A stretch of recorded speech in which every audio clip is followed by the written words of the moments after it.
Jadi teknik industri itu kerjanya kayak orkestrator gitu ya. Ada yang main gitar situ, ada yang main bass gitu. Gimana caranya mereka bisa bermain bersama membuat harmoni yang indah.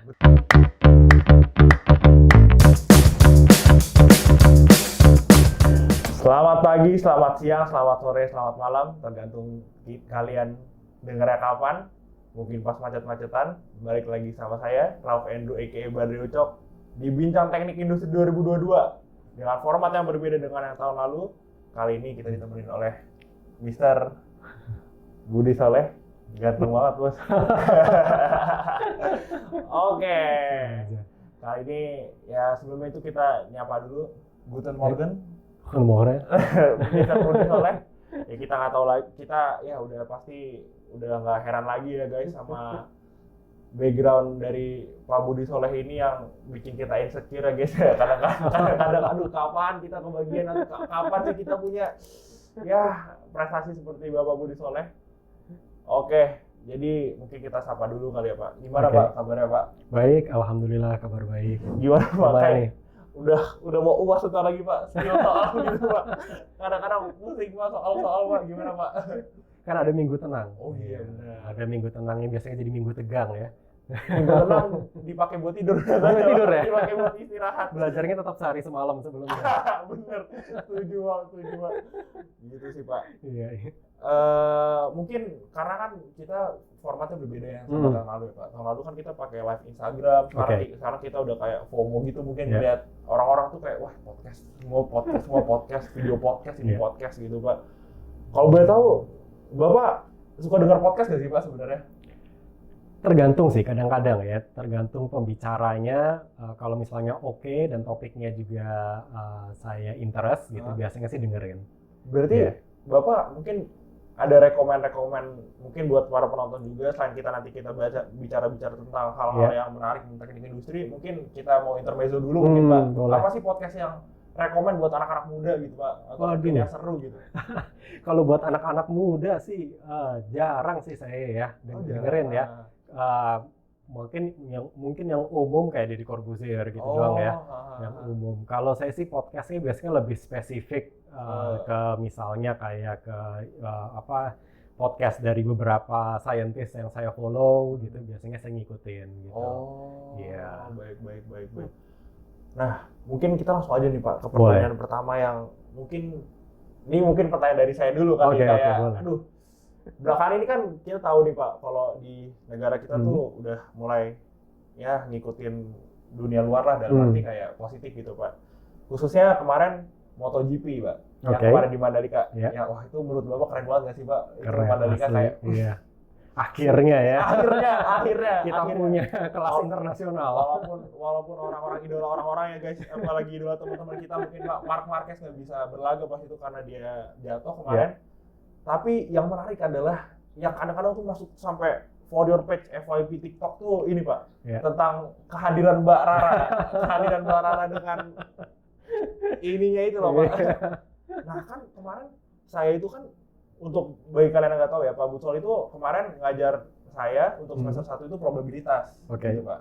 Nah emang iya ya Pak, kita tuh apa bisa jadi Mbak Rara gitu nanti kalau udah menjadi lulusan ketika kita menjadi lulus teknik industri gitu.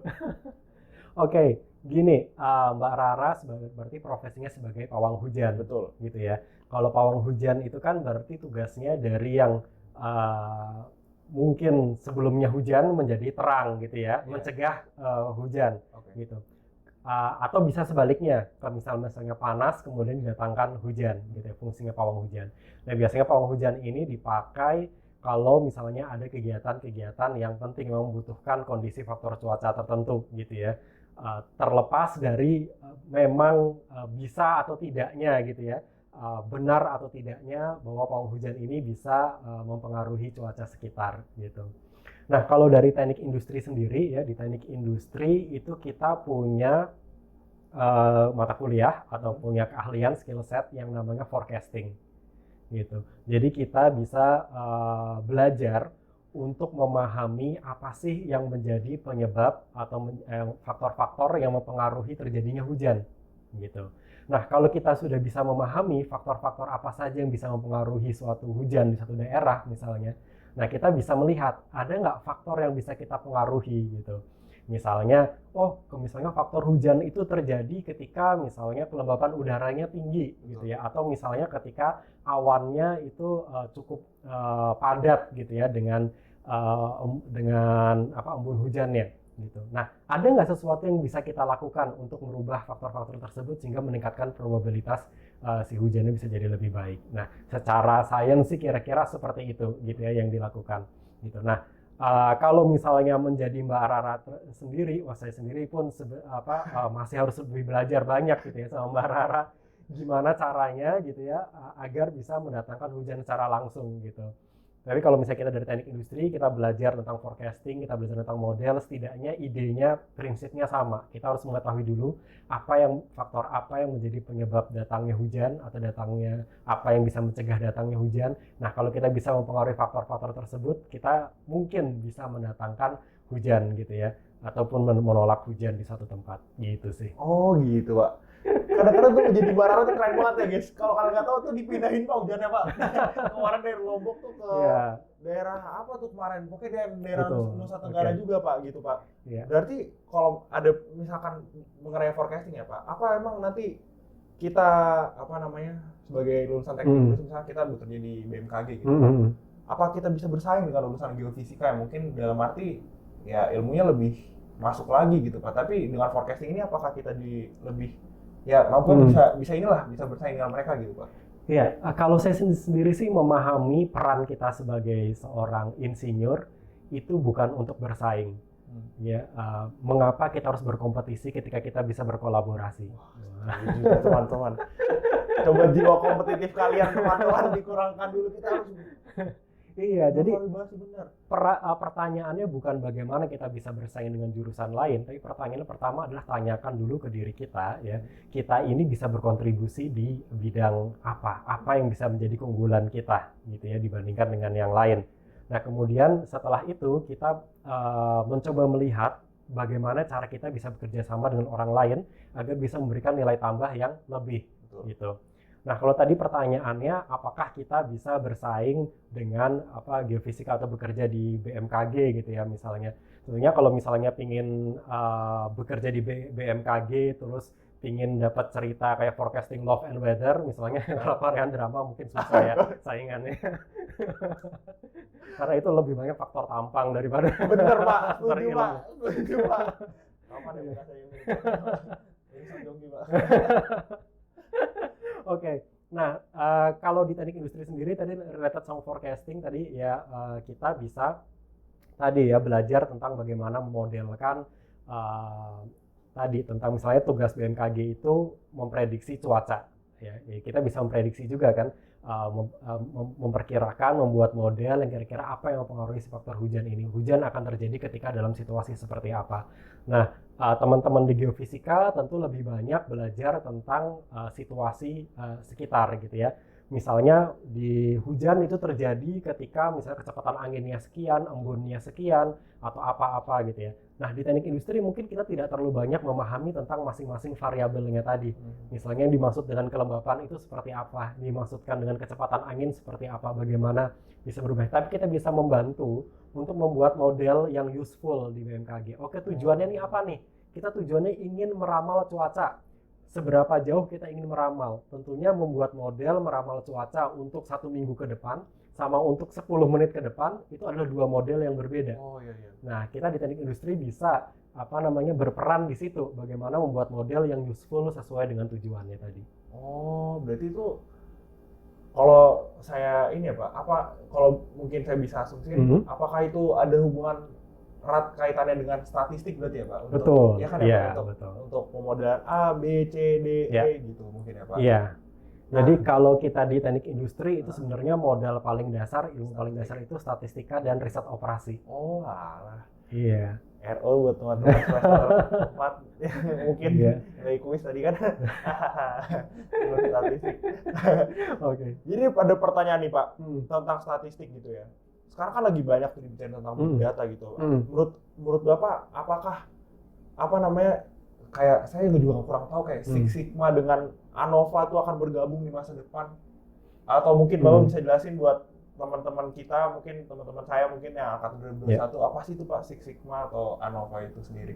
Oke, baik. Ini pertanyaannya cukup menarik sih, apalagi di era sekarang ya, di era digital. Era digital ini memungkinkan kita untuk memiliki data yang sangat banyak karena semua hal itu yang dulunya tidak terekam sekarang jadi banyak terekam gitu kan. Dulu misalnya kita berbicara seperti ini itu tidak terekam, tidak menjadi data gitu. Sekarang sudah bisa menjadi data. Betul. Orang sudah bisa mentranskrip video kita, kemudian itu teksnya menjadi data untuk mereka analisis gitu. Perpindahan lokasi kita, dulu kita jalan ya jalan biasa aja, tapi perpindahan lokasi kita, misalnya kalau kita menyimpan HP Android dan location-nya diaktifkan, itu Google selalu men-track pergerakan lokasi kita gitu ya.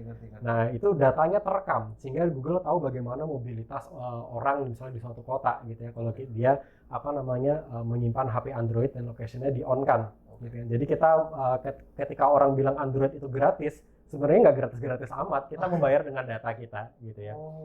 Jadi di era zaman sekarang data itu menjadi sangat banyak sehingga ilmu statistik ini menjadi sangat penting. Karena ilmu statistik itu kan ilmu tentang bagaimana kita mengambil kesimpulan dari data yang sangat banyak gitu ya. Intinya sih itu gitu. Nah, kenapa kok statistik menjadi penting? Bahkan kalau penasehat kurikulum pendidikan di Amerika Serikat bilang teach your student statistics before calculus gitu. Jadi itu saking pentingnya gitu kan. Saking pentingnya di zaman sekarang, karena zaman sekarang mungkin ya statistik bagaimana mengambil kesimpulan dari data yang berseliweran di sekitar kita, mana yang relevan dan mana yang tidak. Keahlian tersebut mungkin lebih relevan dibandingkan dengan kalkulus. Walaupun ya sebenarnya untuk memahami statistik kita harus memahami kalkulus dulu, ya kayak integral dan sebagainya, gitu sih. Nah, terkait dengan mana tadi? Six Sigma. Ya, nah tadi kalau bilang ada Six Sigma, ada ANOVA, itu sebenarnya cabang dari statistik. Iya, termasuk big data itu juga cabang dari statistik. Kan saya sendiri kan udah belajar ANOVA, kan ANOVA tuh kan analysis of variance berarti. Iya, betul. Analysis of variance tuh kalau saya mikir kemarin ada kayak contoh soal gitu kayak tentang kayak penggunaan waktu terhadap jam kerja karyawan atau gimana. Karena kan kemarin saya ngomong ya Pak, saya bertanya gitu, Pak, apakah emang cuma teknik industri aja nih yang belajar ANOVA ini? Ternyata banyak banget Pak. Banyak banget. Dari pertama saya nanya psikologi katanya ada Pak. Ada, jelas. Yang kedua teknik pertanian karena untuk mereka untuk kayak untuk panen, kayak gimana kan nggak mungkin dia kaleng-kaleng gitu pakai, oh ini bakal panennya kayak gini, atau enggak dia akan prosesnya agak lama dan akan membutuhkan waktu yang lama, terus habis itu uangnya juga cukup ya terkurang gitu ya Pak, bener ya Pak? Kalau berarti Six Sigma itu berarti sama kayak ANOVA gitu Pak, kurang lebih? Beda, kalau Six Sigma itu adalah ilmu yang pelajari bagaimana kita bisa membuat proses sehingga hanya ada kemungkinan satu kegagalan dari 1 juta kesempatan. Jadi Six Sigma itu berkaitan dengan kualitas. Ngerti. Ya, jadi kalau misalnya kita kan ingin membuat kualitas yang konsisten gitu. Misalnya kita membeli barang tertentu, misalnya mobil BMW lah gitu. Mobil BMW kita asosiasikan dengan kualitas yang tinggi gitu ya.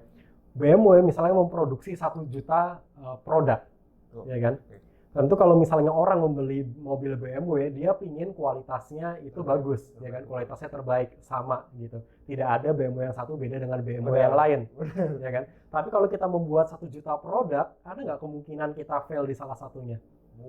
Mungkin aja. Nah, Six Sigma itu adalah ilmu yang pelajari gimana caranya kita membuat sesuatu sedemikian rupa sehingga kemungkinan gagalnya itu hanya 1/100.000. Itu adalah Six Sigma. Berarti untuk Six Sigma itu dasarnya memang ANOVA dulu berarti mungkin Pak? Dasarnya adalah statistik. Iya. Dasarnya statistik, confidence interval dan sebagainya. Confidence interval, betul Pak. Saya jadi teringat yang bentar lagi buat statistik. Terus apakah di masa depan ada kemungkinan bahwa insinyur industri itu berorientasi pada big data? Berarti benar ya Pak? Untuk hal betul. Iya, karena hampir semua sekarang mulai terbuka matanya gitu kan dengan adanya teknologi digital ini bahwa data ini menjadi sangat penting.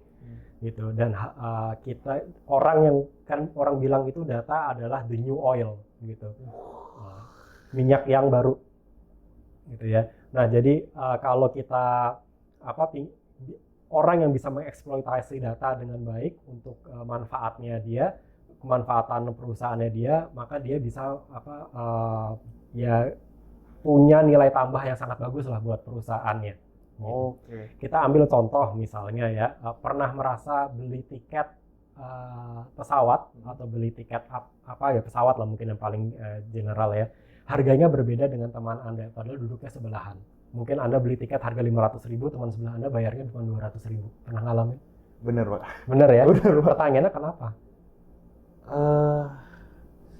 Kenapa kok ada orang yang harus membeli lebih mahal daripada orang yang lain? Mungkin lewat dalam kasusnya tuh saya pernah kayak gitu tapi lewat aplikasi yang berbeda mungkin ya Pak. Aplikasi berbeda, oke. Kalau saya gitu mungkin yang bisa saya. Jadi pengaruhnya karena aplikasi. Betul.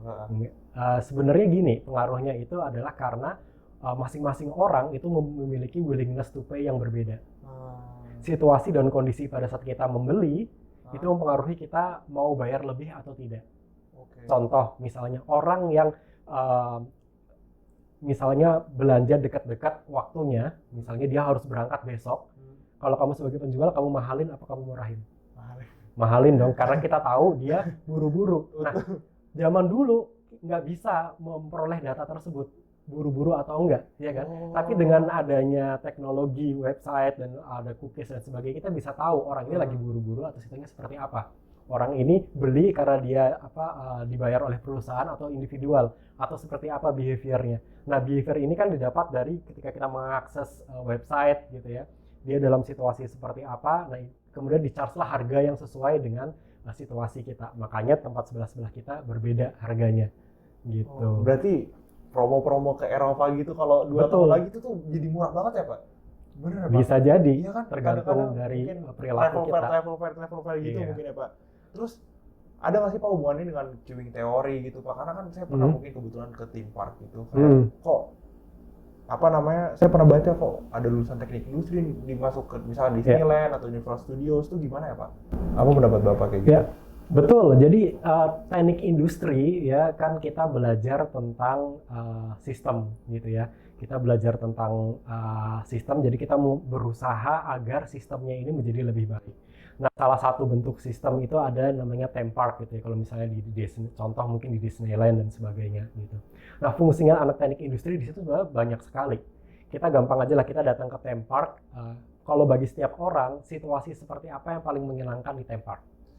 Situasi yang paling menyenangkan? Situasi yang paling menyenangkan? Atau pengalaman paling menyenangkan ketika di theme park itu yang seperti apa? Nggak ngantri. Satu, nggak ngantri, ya kan? Iya. Apalagi?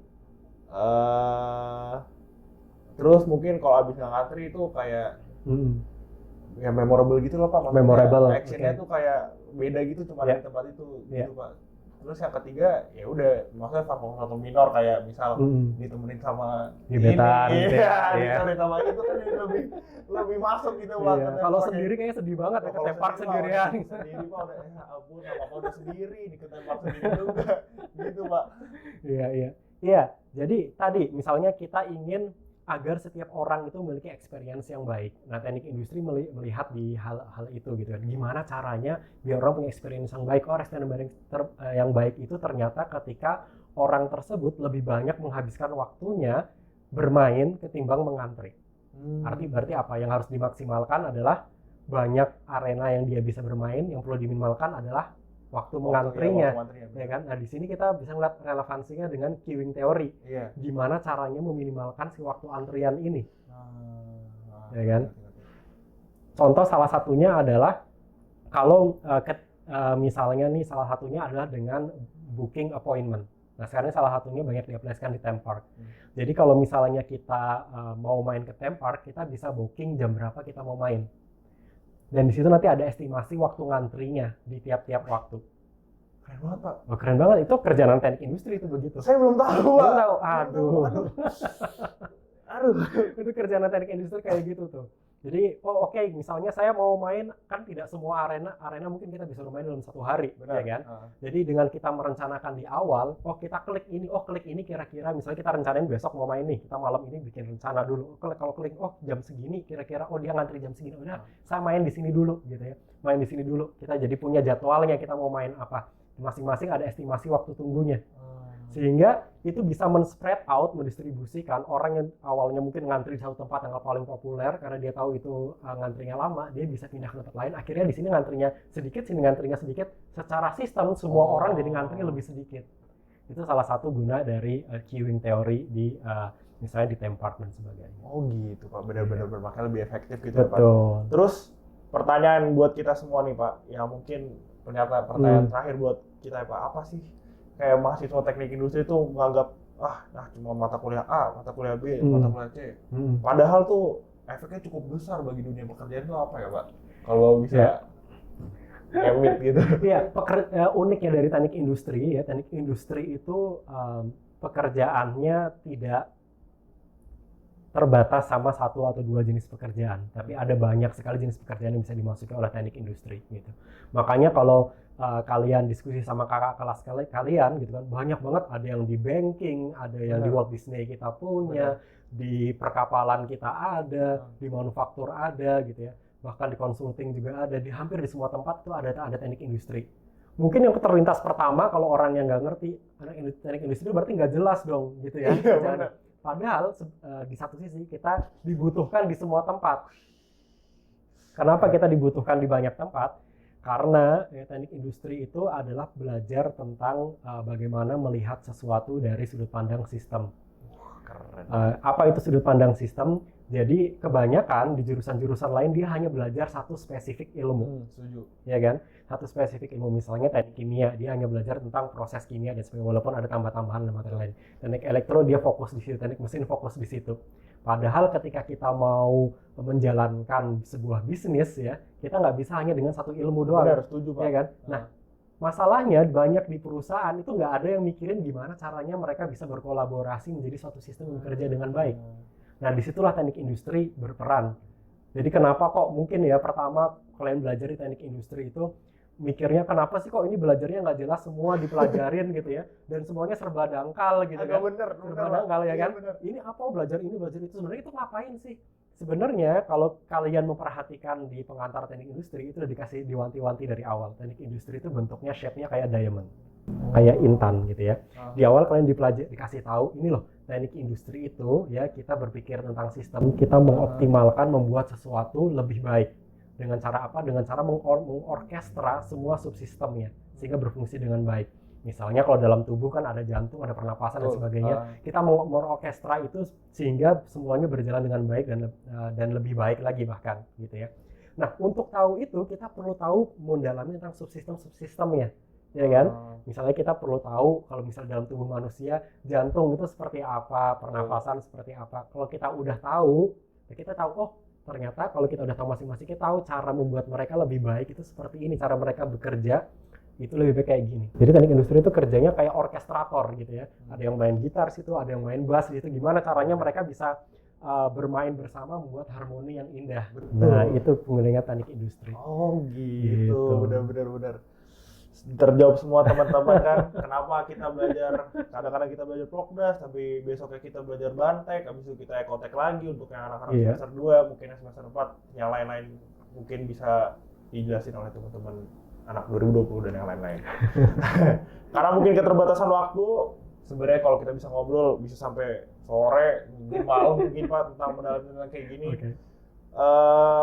Mungkin kita udahan dulu kali ya Pak. Saya Raf Andrew Eke Badri Ucok dan Pak Budi Soleh signing out. Ciao. Bye.